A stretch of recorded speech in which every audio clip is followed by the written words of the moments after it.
Hey guys, so today we are going to go over derivatives. They're going to be of the more difficult variety, and let's start with this problem here. So f of x equals negative 4x squared minus 1 to the third power plus 2 all to the fourth power. I think that's how you would say it.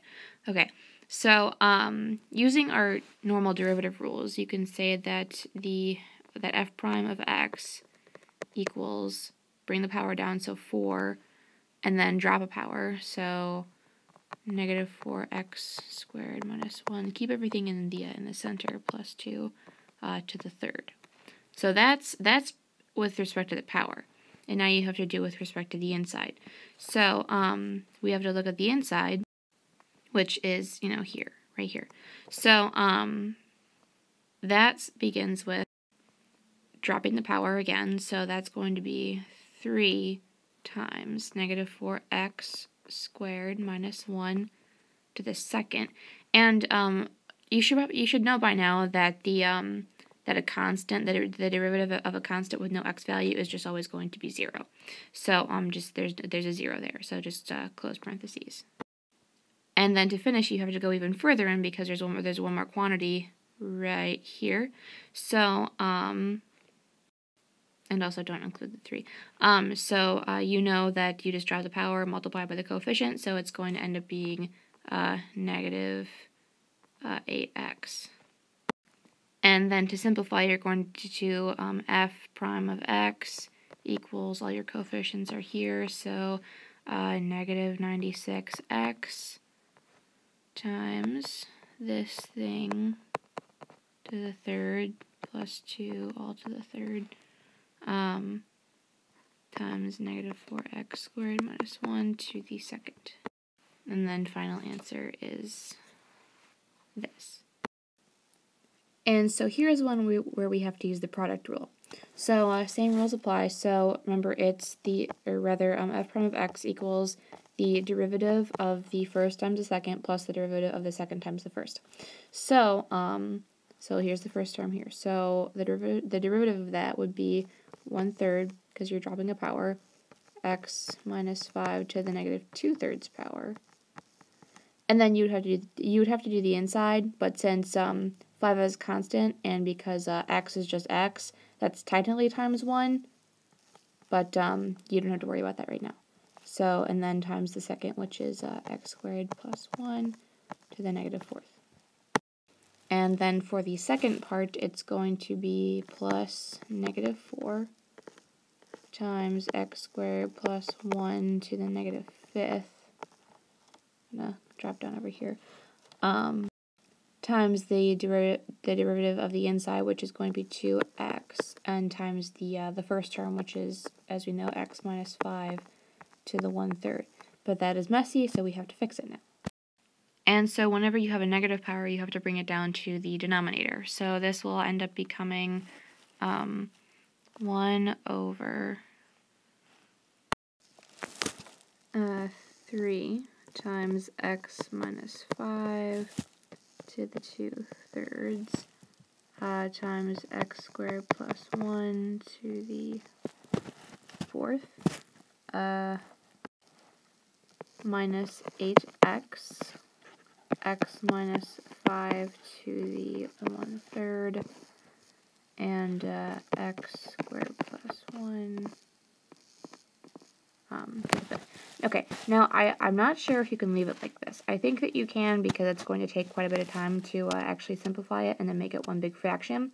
So you may want to ask about that. But then this is how you would leave it if you didn't have to put it into one fraction. If you did have to put it into one fraction, then you'd have to multiply through by everything and make sure that same denominator, same procedure as we usually do. Okay, and now let's go over some trig. So I would highly advise you to memorize the derivatives of all the trig formulas. Now, sine and cosine we know, but the rest of them can be kind of iffy, so just make sure that you know those for a test or for the future. So we can start with y equals the cosine of 2x to the third. So normally what you would do is you would derive with respect to the power, to the trig function, and to the inside. But here we know that the power is just 1, so technically what you would do is y prime is 1 times the cosine 0 to the 0 power of 2x to the third. But we know that, 1 is 1, and that this is also 1 because everything to the 0 power is 1. So don't worry about that here. But if you were to continue it like we normally would here, then you would just do, so the derivative of cosine is negative sine of 2x to the third. And then you have to derive according to the inside. So then drop down your power, and that becomes 6x squared. So then y prime is negative 6x squared times sine of 2x to the third. And you don't need all those parentheses, I just have to separate things. So here's this. So for a second one, let's go with y equals the secant of 4x to the fifth. And I just want to show you how you can use because the derivatives of secant includes two trig functions, so let's do that. So y prime equals, so the derivative of secant is secant of x, tangent of x, so you do secant of 4x to the fifth tangent 4x to the fifth. So this is with respect to the trig. And then you have to do the inside. So then drop down the power, so then you get 20x to the fourth. And then make sure that your trig functions are in the back. So that becomes y prime equals 20x to the fourth times the secant of 4x to the fifth times the tangent of 4x to the fifth. And next, let's talk about implicit differentiation. So implicit differentiation is just where you derive with respect to something, and then usually here we're going to derive with respect to x. So if we start here, so we know that the derivative of a constant is always 0, so 0. And then since we're deriving with respect to x, that an x term doesn't require like a dy because it's dx, not dy. So this just becomes a 5. And then minus 2 times, then drop the power, so 2 times y times dy dx. So whenever there's a y term, whenever you derive that, it's going to end up being dy dx. So once you rearrange everything, so dy dx is equal to 5 over 4y. And that's a pretty easy one, probably the easiest that it's going to get, so we're going to do one of the harder ones on the next slide. And it's not really harder, but it just has more terms. So let's do it again. So implicit differentiation, we're going to solve for dy dx. So this becomes a 5. And then here I would factor out the 4. So negative 4 bracket, and then you have to do this. So that's the product rule.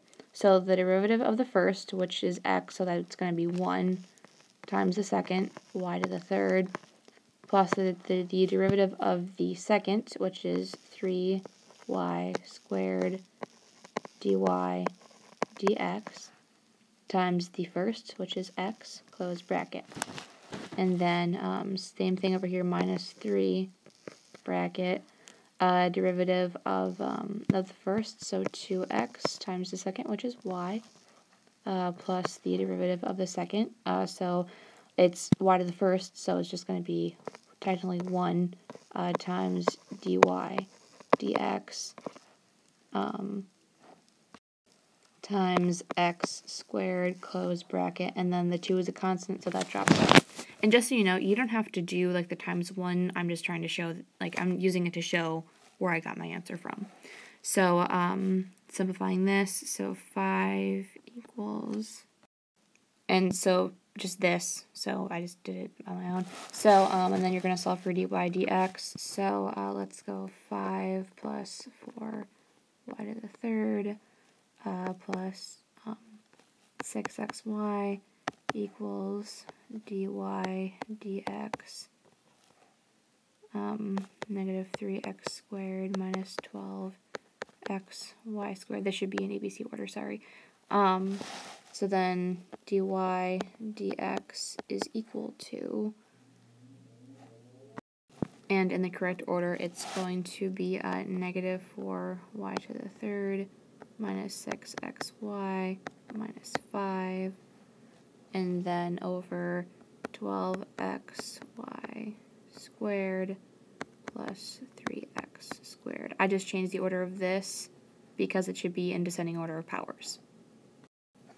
So this is your answer. So a practical application is that so the derivative of a line of a function that is the slope of the tangent line. So one of our problems could possibly be, you know, the function is y equals 16x and then x squared plus 16. And let's say that the tangent line is horizontal, which means that the slope has to be 0. So let's derive this first. So y prime equals 16, so product rule. 2x times 16x. Oh, sorry, this should be a negative. My bad. Not product rule, wow. Quotient rule. X squared plus 16 squared. So then this becomes negative 16x squared plus 256 over x squared plus 16 squared. But you know that the slope has to be 0, so you're just going to end up solving it. So 0 equals this. So you multiply through by the denominator. So then you end up just getting 0 equals negative 16x squared plus 256. And when you solve for that, you get that x equals 4, or x equals negative 4. So you have your x values, and you get your y values by plugging these values back into your original equation. So y equals 16x over x squared plus 16. And then when you solve for that, you get that your new points are 4, 2, and negative 4, negative 2. And if they wanted you to solve for the slope, then you could just put in points. And so these are your points right here. And so lastly, here's just a problem where we're going to use implicit differentiation with trig. So, you know, same thing as we always do. So cosine x equals, so then that's the product rule. So then that's technically 1 times 1 plus tangent of y plus 0 plus secant squared of y dy dx times x. And just seeing, like, once again, like, you don't have to put this 1, you don't have to put the 0 if you already know it, but I just want to show it for teaching purposes. So that becomes cosine of x equals 1 plus tangent of y plus x secant squared y dy dx, and once you solve for that, you get dy dx equals cosine x minus tangent y minus 1 over x secant squared y. Okay, so this is your answer here. But just beware, in some problems, you know, if you end up with like a 1 minus cosine square of x, I believe that the answer expected would be sine squared of x. Same thing if you end up like in your expression with, say, like a 2 with a sine of 2x.